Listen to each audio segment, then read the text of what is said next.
Ya. Siap. Satu, dua. Assalamualaikum warahmatullahi wabarakatuh. Waalaikumsalam warahmatullahi wabarakatuh. Selamat siang anak-anak. Siang, Bu. Kok kurang semangat ini kalian tuh tadi pagi udah sahur atau belum? Kesiangan. Saya kesiangan, Bu. Ibu saya nggak masak. Walah, kasian sekali Vicky, kamu. Ibu akan ulangi ya. Selamat pagi anak-anak. Selamat siang anak-anak. Kalian tuh tidak fokus. Kenapa Ibu bilang selamat pagi kalian membalas? Maaf, Bu. Sebelum memulai pembelajaran pada siang hari ini, alangkah lebih baiknya kalau kita berdoa terlebih dahulu. Ivan, Ibu minta tolong untuk memimpin doa teman-temannya ya. Siap, Bu. Untuk memulai kegiatan pembelajaran pada siang hari ini, marilah kita berdoa menurut agama dan kepercayaan masing-masing. Berdoa dimulai. Berdoa selesai. Baik, terima kasih. Ibu akan presentasi terlebih dahulu. Lu Hadir. Siva, Hadir. Naswa, Hadir. Silvi, Hadir. Hana, Nurisha, Hadir. Nabila, Hadir. Ivan, Hadir. Vicky. Hadir. Oke, alhamdulillah hadir semua. Oke, untuk kenyamanan kita dalam pembelajaran pada siang hari ini, Ibu minta tolong kalian untuk mengecek samping kanan, samping kiri, bawah meja dan bawah kursi kalian. Jika masih ada sampah yang tertinggal, Ibu kasih waktu untuk membuangnya dulu ke depan. Apakah sudah bersih? Sudah. Oke, siap. Ibu akan memulai pembelajaran pada pagi hari ini. Jadi, sebelum kita memasuki inti, Ibu akan memberikan sedikit games untuk kalian. Jadi, games ini itu dinamakan Siapakah Aku? Nah, jadi nanti Ibu akan memberikan deskripsi tentang suatu objek. Nah, kalian akan menebak objek tersebut berdasarkan deskripsi yang Ibu berikan. Paham? Paham. Oke, ini objek pertama ya. Aku adalah sebuah tanaman. Aku tidak bisa dimakan dan tidak berbuah. Aku memiliki duri di sekujur tubuhku. Apabila disentuh, aku akan langsung menutup diri dan menyembunyikan diri. Siapakah aku? Siapa, Mbak Hana? Ya, baik. Berikan tepuk tangan buat Mbak Hana. Kemudian objek yang kedua. Aku adalah sebuah benda. Biasanya, aku terbuat dari kulit. Aku berbentuk kotak atau persegi panjang. Aku digunakan untuk menyimpan benda yang berharga. Aku selalu dibawa kemana-mana. Jika aku dalam keadaan kosong, maka pemilikku akan langsung berwajah sedih. Siapakah aku? Ya, Mbak Siva? Dompet. Ya, beri tepuk tangan buat Mbak Siva. Oke. Banget ya, Bu. Makasih. Jadi dari pertanyaan-pertanyaan pemantik yang Ibu berikan barusan, apakah kalian bisa menebak kira-kira materi apa yang akan kita pelajari pada siang hari ini? Mbak Vicky, kira-kira apa Mbak? Sepertinya unsur kebahasaan, Bu. Iya ya ampun, Mbak Vicky ini sangat pintar ya. Kita beri tepuk tangan juga untuk Mbak Vicky. Ya Allah. Soalnya tadi saya habis nggak tahu tapi saya belajar, Bu. Alhamdulillah, Masya Allah. Anak itu harus mengikuti jejak Vicky ya. Nah, jadi materi kita pada siang hari ini yaitu menelaah kaidah kebahasaan teks LHO. Nah, jadi di pertemuan sebelum-sebelumnya kalian sudah mempelajari tentang pengertian teks LHO dan juga sudah mengidentifikasi untuk menemukan informasi-informasi yang ada di dalam teks LHO. Nah, jadi sekarang kalian harus memahami apa saja kaidah-kaidah kebahasaan dalam teks LHO. Nah, jadi kenapa sih kita harus mempelajari kaidah-kaidah kebahasaan dalam teks LHO? Nah, jadi ketika kita menulis laporan teks hasil observasi, kita itu tidak hanya semata-mata menulis kalimat yang ada di pikiran kita, tapi itu ada kosakata tertentu yang kita terus gunakan dan terus berulang karena itu merupakan aturan-aturan atau kaidah-kaidah dalam kaidah-kaidah kebahasaan teks LHO. Nah, jadi juga ada sedikit motivasi bagi kalian untuk mempelajari ini dengan sungguh-sungguh, karena pada pertemuan berikutnya itu kalian harus menyusun teks LHO secara individu. Jadi kalian harus mempelajari dan menguasai kaidah-kaidah kebahasaannya agar dalam menyusun teks laporan LHO itu kalian sudah mendapatkan dasar-dasarnya. Nah, jadi ada 4 poin materi yang akan kita pelajari pada pagi hari ini, pada siang hari ini, maaf. Yang pertama yaitu kalimat definisi, yang kedua kalimat deskripsi, yang ketiga imbuhan di, yang keempat kutipan dan sumber. Jadi kita masuk ke dalam yang pertama yaitu kalimat definisi. Jadi sesuai dengan namanya, kalimat definisi merupakan kalimat yang berfungsi untuk memberikan definisi, pengertian, atau makna bagi sebuah objek. Misalnya nih, Mbak Naswa ini sedang mengamati itu bunga mawar atau bunga melati. Nah, jadi setelah mengamati itu, Naswa pasti menulis pengertiannya dulu, seperti bunga mawar adalah bla bla bla, atau bunga melati merupakan bla bla bla. Nah, itu merupakan kaidah kebahasaan teks LHO yang pertama yaitu kalimat definisi. Nah, kalimat definisi ini ditandai dengan kosakata seperti adalah, merupakan, yaitu, ialah, yakni, dan sebagainya. Sampai sini bisa memahaminya? Bisa. Oke. Kemudian kalimat deskripsi. Nah, apa sih perbedaan kalimat definisi dan kalimat deskripsi? Jadi kalimat deskripsi ini adalah kalimat yang berfungsi untuk menggambarkan sifat-sifat atau ciri khas tertentu dari objek yang kita amati. Misalnya, setelah Mbak Naswa ini mengamati bunga mawar dan bunga melati, kemudian sudah menuliskan definisinya, kemudian Mbak Naswa akan menuliskan seperti bunga mawar memiliki warna merah dan memiliki duri di tangkainya. Kemudian bunga melati berwarna putih dan memiliki harum yang khas. Nah, itu merupakan kalimat deskripsi karena menggambarkan sifat-sifat tertentu atau ciri khas dari objek yang diamati. Apakah kalian sudah paham? Nah, jadi kalian sudah bisa membedakan antara kalimat definisi dan kalimat deskripsi ya. Jadi kalimat definisi itu kalimat yang seperti apa, Mbak Hana? Definisi yang adalah, merupakan, yaitu. Nah, Mbak Hana ini tidak mendengarkan ini. Coba contoh Mbak Siwa mendengarkan tidak? Jadi kalimat definisi adalah kalimat yang memiliki unsur adalah, merupakan, nah ya. Kemudian kita ke imbuhan di. Nah, jadi permasalahan yang sering ditemukan pada siswa-siswa itu adalah karena kita tidak mengetahui apa perbedaan imbuhan di dan kata depan di. Coba perhatikan kata-kata berikut.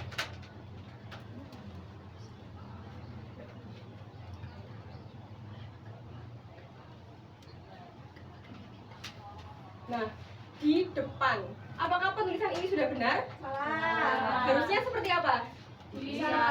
Bisa kan? Ya. Nah, ini karena di pada kata di depan itu merupakan kata depan, bukan imbuhan. Kemudian jika seperti ini,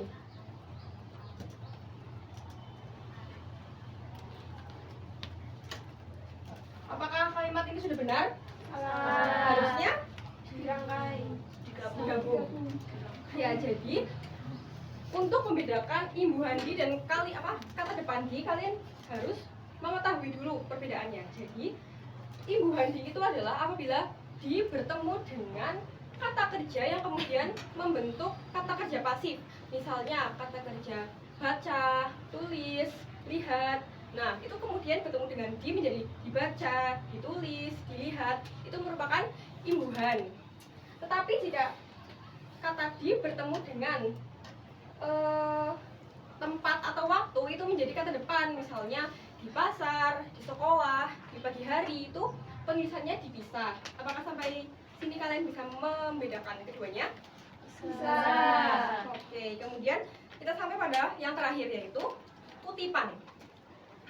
Nah, jadi untuk menyusun teks LHO yang baik, kalian itu juga harus mencari sumber, entah itu dari dokumen atau dari pengertian-pengertian tokoh atau ahli-ahli arti tertentu. Nah, apakah kita diperbolehkan untuk mengambil suatu fakta dari orang lain di teks kita tanpa mencantumkan referensinya?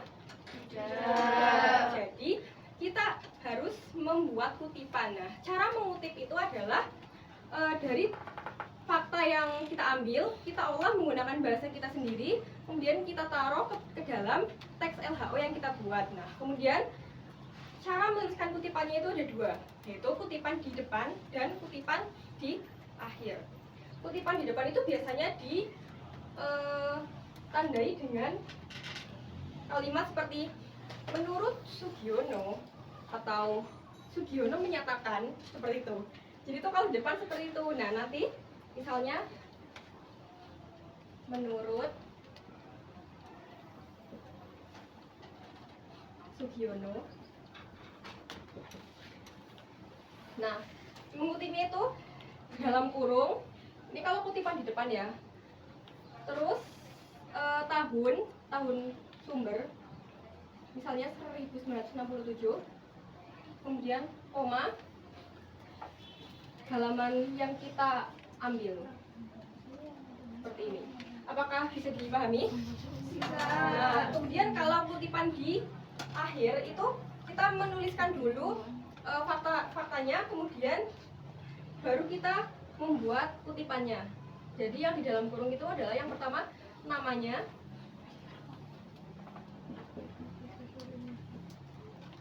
kemudian koma, tahun, titik 2, halamannya. Apakah sampai sini kalian sudah paham? Paham. Nah, oke. Untuk mengecek pemahaman kalian, Ibu nanti akan membagi kalian ke dalam 3 kelompok. Nah, sebelum pembagian kelompok, Ibu akan menjelaskan dulu. Jadi metode yang Ibu gunakan adalah metode STAD atau Student Teams Achievement Division. Nah, nanti Ibu akan membagikan 3 kalian ke dalam 3 kelompok. Nanti kalian secara berkelompok itu mengerjakan soal yang sudah Ibu berikan. Nah, nanti setiap kelompok itu perwakilan membacakan, cukup membacakan ya, tidak presentasi, membacakan jawaban soalnya. Jadi yang di sini kelompok 1 ya. Terus yang di depan ini kelompok 2, dan ini kelompok 3. Nah, silakan dibuka dulu. Nah, nanti kalian itu bisa secara aktif berdiskusi ya, dan kalau ada yang misalnya kalian bingung atau apa, kalian bisa bertanya kepada Ibu. Ya udah, Ibu beri waktu sekitar 20 menit untuk mengerjakannya.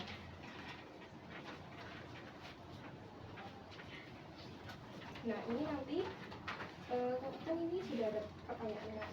Nah, ini nanti dibaca, cukup yang ini saja. Karena nanti yang ini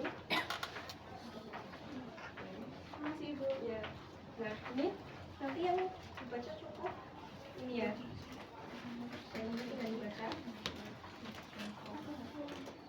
Terus ini kan soalnya. Jadi nah,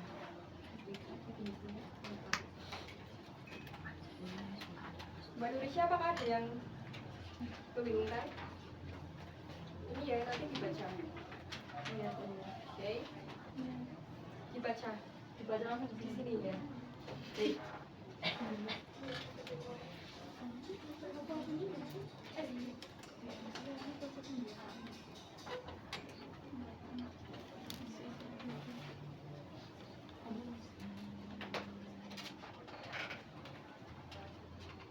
Apakah semuanya sudah selesai? Sudah, Ibu. Sudah. Baik, kelompok 1 sudah selesai? Sudah. Kelompok 2? Kelompok 3? Oke, Ibu minta tolong salah satu perwakilan kelompok 1 untuk membacakan jawaban nomor 1 yang bagian kalimat definisi. Baik, di sini saya ingin membacakan jawaban dari nomor 1, yaitu kalimat definisi. Kunang-kunang merupakan jenis serangga yang dapat mengeluarkan cahaya yang jelas terlihat saat malam hari. Oke, gimana teman-teman? Apakah jawaban dari teman-teman kelompok 1 ini sudah tepat? Tepat. Oke, terus kelompok 2. Siapa yang mau membacakan? Oke, ya. Jadi kalimat deskripsi pada nomor 1 yaitu hampir seluruh bagian tubuh kunang-kunang berwarna gelap dan berwarna titik merah pada bagian penutup kepala.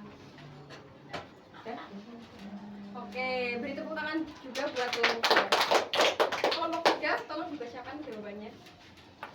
Nah, jadi kesalahan penulisan Ibu Handi yaitu ditemukan pada kata di konvensi seharusnya digabung, tulisannya di konvensi. Terus kata di dalam seharusnya dipisah, di dalam. Kemudian kata di bumi seharusnya dipisah. Kemudian yang selanjutnya kata dikesampingkan seharusnya digabung. Dan yang terakhir kata diinjak-injak seharusnya digabung. Oke. Nah, karena kalian sudah memahami semua materi yang sudah Ibu berikan dan sudah menyelesaikan LKPD yang sudah Ibu berikan, sekarang Ibu akan melakukan evaluasi secara singkat. Jadi dari keempat materi yang sudah Ibu berikan yaitu kalimat definisi, kalimat deskripsi, imbuhan-di, dan kutipan. Menurut kalian itu materi mana yang paling mudah? Yang definisi. Kenapa itu alasannya Mbak Vicky? Karena sering dijumpai kalau di teks-teks LHO definisi mesti yang di awal untuk penjelas dari topik yang dijelaskan di teks. Ya, jadi karena kalimat definisi ini adalah sebagai pengantar di teks LHO yang kemudian diperkuat dengan kalimat deskripsi. Nah, kemudian dari keempat itu materi mana yang merupakan paling sulit menurut kalian? Apakah Ibu Hadi atau kutipan? Itu kan sering keliru. Nah, jadi karena kalian masih keliru, Ibu akan memberi pengulangan kembali. Jadi antara kata depan di dan imbuhan di. Jadi imbuhan di ini apabila bertemu dengan kata kerja yang kemudian menjadi kata kerja pasif.